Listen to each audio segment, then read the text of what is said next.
নমস্কাৰ গাইজ, আজি আমি চাম ধনু ৰাশিৰ 2026টো কেনেকুৱা যাব।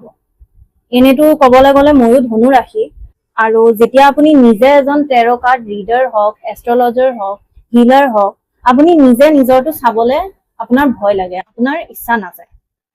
কিন্তু আজি মই ইয়াৰে লগত ধনু ৰাশিৰ সকলোৰে লগত মই নিজৰো চাম।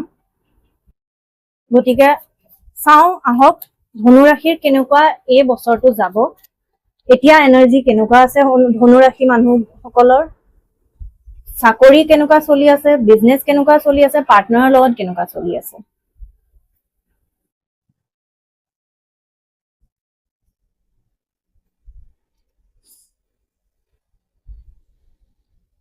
যদি এতিয়া চাবলৈ যাওঁ, এতিয়া আমি বহুত ফাইটিং মোডত আছো, হাৰ্ডলছ আছে। ইনফেক্ট ময়ো কম, মোৰো এতিয়া বহুত হাৰ্ডলছ চলি আছে, ইমোচনেলি হওক, প্ৰফেচনেলি হওক, পাৰ্চনেলি হওক, বহুত হাৰ্ডলছ চলি আছে। চ' এনাৰ্জিটো এইটোৱে ক'ব পাৰিম যে মিডিয়াম ফ্লেমত চলি আছে। চাকৰি ষ্টেবল আছে, যি নেকি ময়ো কৰি আছো, চ' ষ্টেবল আছে, ফাইনেন্সো ঠিকে আছে, বাট আহি থকা টাইমত ইয়াতে ইম্প্ৰুভমেণ্ট আৰু কৰিব লাগিব। বিজনেছৰ যদি চাবলৈ যাওঁ, যদি কোনোবাই ভাবি আছে ধনু ৰাশি মানুহে যে বিজনেছ ষ্টাৰ্ট কৰিব লাগে, বিজনেছ কৰিব লাগিব, মাইণ্ডত যদি আছে, মই এইটোৱে ক'ম ষ্টাৰ্ট কৰক, এইটো ৰাইট টাইম। 2026টো ধনু ৰাশিৰ কাৰণে বিজনেছ ষ্টাৰ্ট কৰা বহুত ৰাইট টাইম।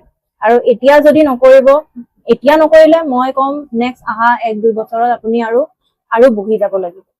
গতিকে মই সদায় ক্লিয়াৰ ৰাখো, কেতিয়াও কাকো মই মিছা আশা নিদিওঁ, যি মোৰ এনাৰ্জি, যি মোৰ কাৰ্ডছে কয় মই সদায় সেইটোৱে কওঁ। আৰু ইভেন মই কেতিয়াও ক্লাইণ্টক ঘূৰাই পকাই নকওঁ। চ' মই এইটোৱে ক'ম, যদি ধনু ৰাশিৰ মানুহে ভাবি আছে যে বিজনেছ ষ্টাৰ্ট কৰিব লাগে, then it is your time to start your business. আৰু যোনে কৰি আছে তেওঁলোকৰো আহি থকা 2-3 মাহত আপোনালোকৰ বিজনেছ গ্ৰোথ আৰু দেখা গৈছে। এতিয়া চাম যে ধনু ৰাশি মানুহখিনিৰ কাৰণে এঞ্জেলৰ গাইডেন্স কি।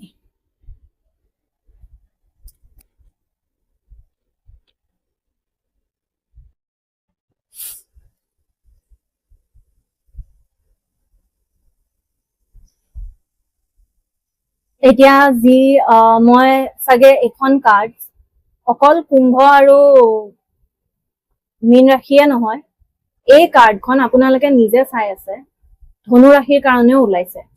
কাৰণ এই 3টা ৰাশিৰ যদি মই ক'বলৈ যাওঁ, এইটোৱে দেখাই আছে যে আমি একচুৱেলি এতিয়া আণ্ডাৰষ্টেণ্ডিঙত চলিব লাগিব। যেনেকে মই কৈছো ধনু ৰাশিৰ মানুহখিনি অলপ এতিয়া সিহঁতৰ অৰাটো, এনাৰ্জিটো অলপ ইমোচনেলি ডাউন হৈ আছে, ডিপ্ৰেছিভো আছে, আমি ফাইট কৰি আছো, মিডিয়াম ফ্লেমত আছে। সেইবিলাক আমি একচুৱেলি কমিউনিকেট কৰিব লাগিব, যাৰ লগতে আমাৰ সেইটো আমাৰ পেৰেণ্টছ হ'ব পাৰে, বয়ফ্ৰেণ্ড গাৰ্লফ্ৰেণ্ড হ'ব পাৰে, হাজবেণ্ড ৱাইফ হ'ব লাগে, যাৰ লগতে আমাৰ আণ্ডাৰষ্টেণ্ডিংটো মিলা নাই, সিহঁতৰ লগত কমিউনিকেট কৰি আমি চিটুৱেশ্যনটো একচেপ্ট কৰিব লাগিব আৰু কমিউনিকেট কৰি আমি আণ্ডাৰষ্টেণ্ড কৰিব লাগিব। সেইটোৱে দেখাই আছে।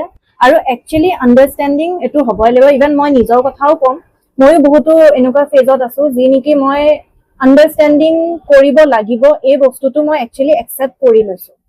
কাৰণ মোৰ বিজনেছ হওক, মোৰ প্ৰফেচনেল, মোৰ অফিচ হওক, বহুতো বস্তু মোৰ লগত চলি আছে, আৰু সেইটোত মই এতিয়া আণ্ডাৰষ্টেণ্ড কৰি মই মোৰ গুৰুৰ গাইডেন্স লৈ এতিয়া জাষ্ট কাম কৰি গৈ আছো, আগবাঢ়ি গৈ আছো। সেইকাৰণে ধৈৰ্য ৰাখক, আহি থকা টাইমখিনি আমাৰ কাৰণে খুবেই ভাল।